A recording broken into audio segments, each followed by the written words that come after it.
Bab 1425. Orang keluarga yang alam semesta 5 dimensi.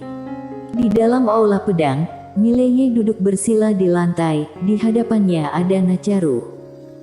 Saat ini dia sedang menurunkan teknik inti kitab Taoisme kepada Nacharu. Nacharu juga sudah berlatih tubuh Taoisme, tapi dia belum berlatih teknik inti kitab Taoisme. Dan sekarang, Mileye tanpa ragu mengajarkan teknik inti kitab Taoisme kepada Nacharu. Kekuatan Nacharu adalah yang paling dekat dengan alam Taoisme, dan kalau dia berlatih teknik inti kitab Taoisme, kekuatannya akan mencapai tingkat yang sangat menakutkan.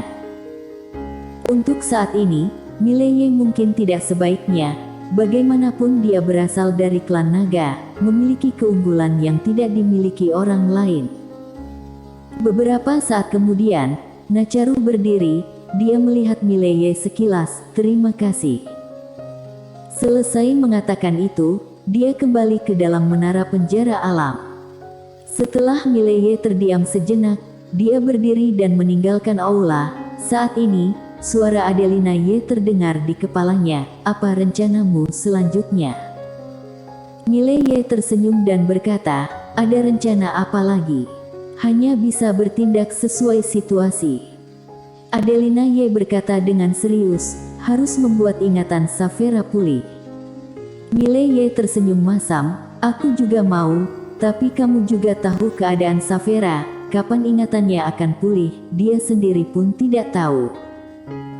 Adelina Ye terdiam sejenak, lalu berkata, apakah kamu masih ingat apa yang dikatakan oleh bibimu?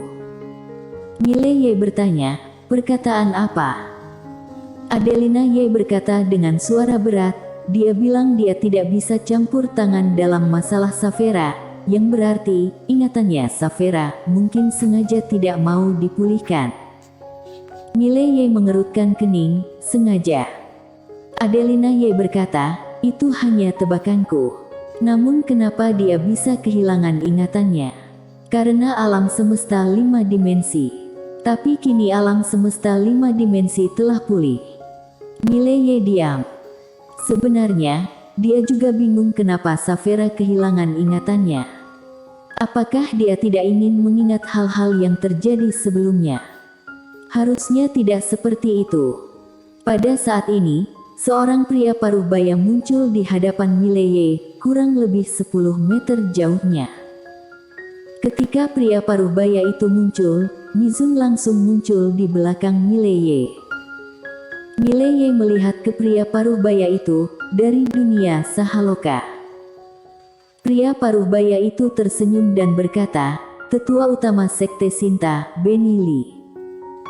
Mileye tersenyum dan berkata, Anda pasti datang untuk kitab Taoisme.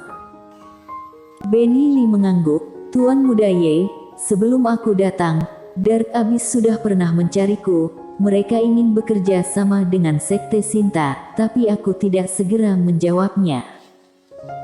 Setelah mengatakan itu, dia melihat ke Mileye, Tuan Muda Ye, apakah kamu tahu kenapa aku tidak segera menjawabnya? Mileye menggelengkan kepala, tidak tahu. Benny Lee tertawa, Tuan Muda Ye, kamu adalah orang yang cerdas, kamu pasti mengerti. Dengan kekuatanmu dan alam semesta 5 dimensi, kamu sama sekali tidak bisa melindungi kitab Taoisme. Oleh karena itu, kenapa tidak menyerahkannya kepada kami agar kamu aman? Mileye menggelengkan kepala sambil tersenyum, apakah Anda akan melepaskanku kalau aku menyerahkan kitab Taoisme? Benny Lee menatap Mileye, kalau kamu bersedia memberikannya kepadaku, aku tidak bisa menjamin hal lain, tapi aku bisa menjamin bahwa Sekte Sinta tidak akan menjadi musuhmu. Mileye diam. Benny Lee tertawa, aku tahu, di belakang Tuan Muda Ye ada kekuatan misterius yang kuat. Tapi, Tuan Muda Ye, apakah kamu yakin orang-orang di belakangmu bisa menghadapi semua sekte dari dunia Sahaloka dan Dark Abyss secara bersamaan? Mileye tidak berkata apa-apa.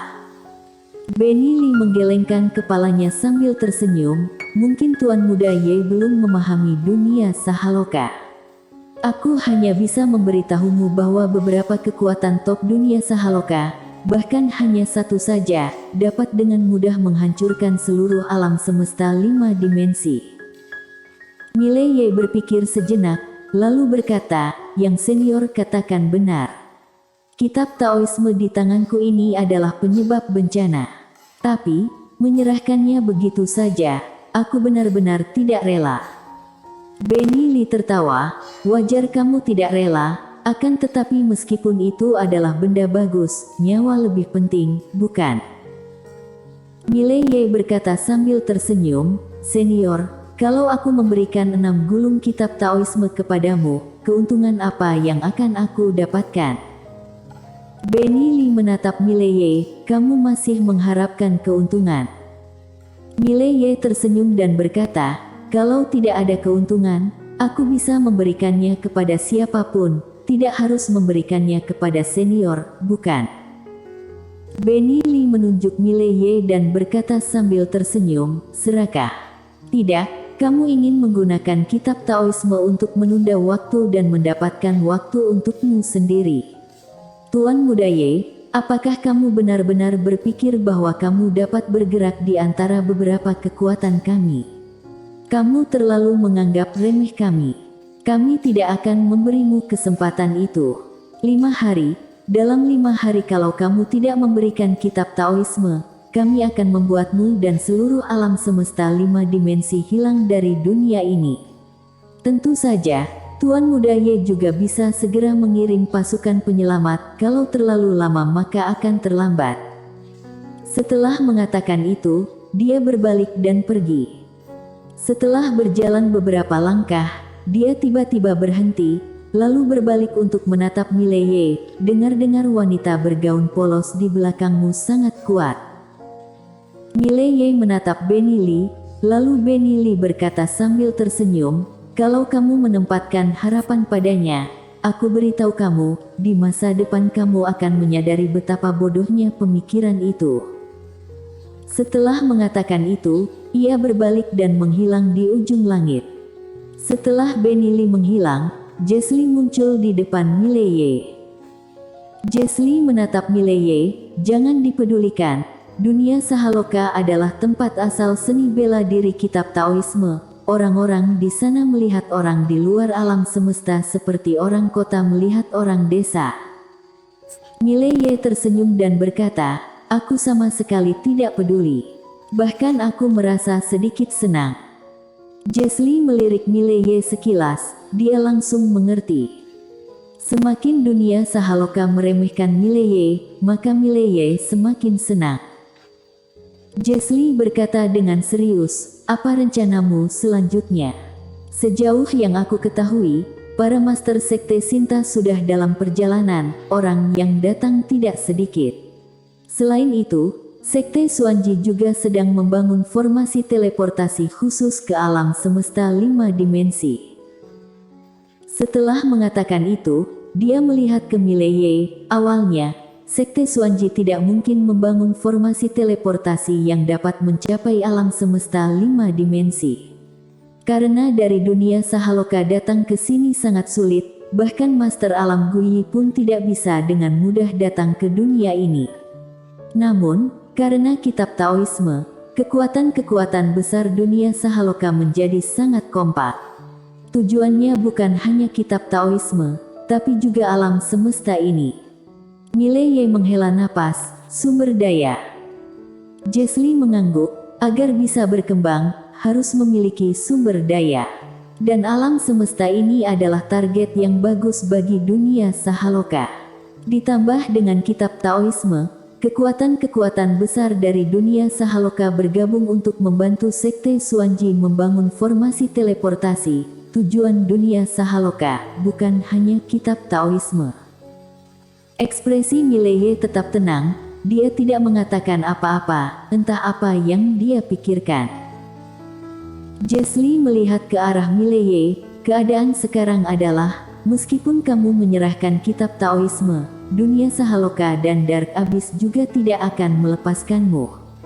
Alam semesta 5 dimensi, dunia Tao, alam semesta 6 dimensi, Daoting, dan beberapa lokasi di dunia langit, terutama sumber daya jalur biji kualitas super yang kamu miliki. Mereka menginginkan semuanya. Tentu saja, yang paling penting adalah kitab Taoisme. Kamu memiliki 6 gulung kitab Taoisme, ditambah 2 gulung dari Dark Abyss. Total ada 8 gulung kitab Taoisme. Mereka akan menggila. Mileye tertawa. Jesli, apa yang ingin kamu katakan? Jesli berkata dengan serius, aku menginginkan 6 gulung kitab Taoismemu. Kalau kamu memberikannya kepadaku, aku bisa membantumu. Mileye tertawa dan berkata, bagaimana cara kamu membantuku? Jesli berkata, selama kamu memberikan kitab Taoisme kepadaku, Sekte Sahaloka akan membantumu menghadapi Dark Abyss maupun dunia Sahaloka. Mileye menatap Jesli, Sekte Sahaloka begitu kuat. Jesli mengangguk, ya. Mileye tertawa, Jesli, aku percaya padamu, tapi aku tidak percaya Sekte Sahaloka. Apakah kamu tahu apa yang aku maksud? Jesli mengerutkan kening, apakah kamu pikir aku tidak ada kekuatan untuk mengambil keputusan? Mileye mengangguk. Ekspresi Jesli tenang, kalau tidak ada kejadian yang tak terduga, aku akan menjadi ketua Sekte Sahaloka berikutnya. Mileye menggelengkan kepalanya, Jesli, kamu juga sudah bilang, kalau tidak ada kejadian yang tak terduga. Selain itu, Nona Jesli, aku Mileye tidak akan menyerahkan nasibku pada orang lain. Kalau aku memberikan kitab Taoisme kepada kalian, lalu kalian tiba-tiba tidak peduli padaku lagi, bukankah aku akan menjadi canggung? Jesli diam. Mileye tersenyum, Nona Jesli, aku mengerti niat baikmu. Setelah selesai bicara, dia berbalik dan pergi. Jesli menatap Mileye yang berada di kejauhan, lalu menghela napas. Saat ini, seorang pria tua muncul di sampingnya. Pria tua itu berkata dengan suara berat, petinggi surgawi Dark Abyss telah menghubungi kita. Dia bertanya apakah kita tertarik untuk bekerja sama atau tidak. Jesli menggelengkan kepalanya, tidak tertarik. Pria tua itu mengerutkan keningnya, kenapa? Jesli berkata dengan pelan, karena aku merasa kalau mereka begitu menargetkan Mileye, sesuatu yang buruk akan terjadi. Pria tua itu berkata dengan serius, maksudmu orang di belakangnya. Jesli perlahan menutup matanya, begitu banyak orang yang menindasnya, orang di belakangnya tentu saja tidak akan berdiam diri.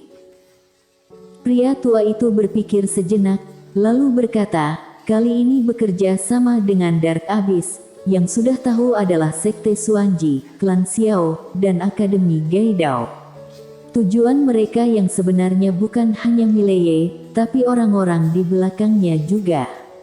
Kalau sekarang kita tidak ikut serta, kelak kalau Mileye kalah, maka kitab Taoisme tidak akan dibagikan kepada kita. Dan kita juga mungkin akan ditinggalkan oleh kekuatan-kekuatan ini, jadi sekarang. Jesli tiba-tiba melihat ke pria tua, apakah ini maksud dari ketua sekte? Pria tua itu menggelengkan kepalanya, maksud dari ketua sekte adalah membiarkanmu dan Erna Yue yang memutuskan.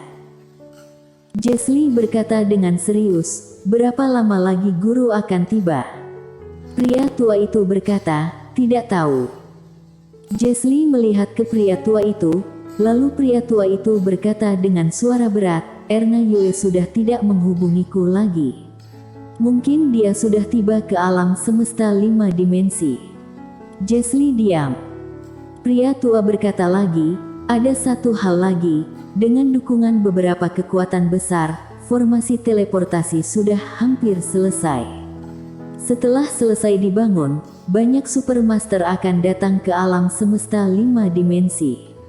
Saat itu, Mileye. Dia tidak melanjutkan perkataannya. Jesli berkata dengan pelan, tujuan mereka yang sebenarnya adalah orang-orang di belakang Mileye dan Savera Mu. Pria tua itu mengangguk, Dark Abyss juga mengutus banyak master datang ke alam semesta 5 dimensi, tujuan mereka hanya satu, yaitu memaksa kekuatan di balik Mileye untuk muncul. Dan kemudian melenyapkannya. Jesli melihat ke alam semesta 5 dimensi yang berada di bawah, lalu berkata pelan, apakah mereka akan muncul untuk membantu Mileye? Pria tua berkata dengan serius, kalau mereka tidak muncul, Mileye pasti akan mati. Alam semesta 5 dimensi pasti akan musnah. Saat ini, pria tua itu berbalik, ada seorang wanita di belakang mereka. Kakak seperguruan Lu. Pria tua itu melirik kakak seperguruan Lu sekilas, tapi tidak berkata apa-apa. Sebenarnya, mereka sudah tahu bahwa kakak seperguruan Lu ada di sini. Jesli menatap kakak seperguruan Lu, apakah kamu bisa membujuk Mileye? Kakak seperguruan Lu tanpa ekspresi, kenapa harus dibujuk? Apakah kamu benar-benar berpikir bahwa orang-orang dari keluarga yang mudah untuk ditindas? Setelah selesai mengatakan itu, dia berbalik dan pergi. Jesli mengerutkan kening, keluarga apa itu? Pria tua itu menggelengkan kepala, tidak pernah mendengarnya. Jesli diam. Istana Roh. Pada hari ini, kakak seperguruan Lu datang ke Istana Roh. Dia menemukan Lindsay, lalu menatap Lindsay, kamu bisa menghubungi si kecil putih itu, bukan? Lindsay mengangguk. Kakak seperguruan Lu tanpa ekspresi, hubungi dia. Lindsay meragu sejenak, kemudian membuka sebuah kotak. Jauh di suatu tempat di angkasa, si kecil putih yang berada di samping pria berbaju biru tiba-tiba berhenti. Dia segera membuka sebuah kotak. Beberapa saat kemudian, dia tiba-tiba menoleh ke arah Mileye dan mengayunkan cakar kecilnya dengan cepat. Pria berbaju biru diam.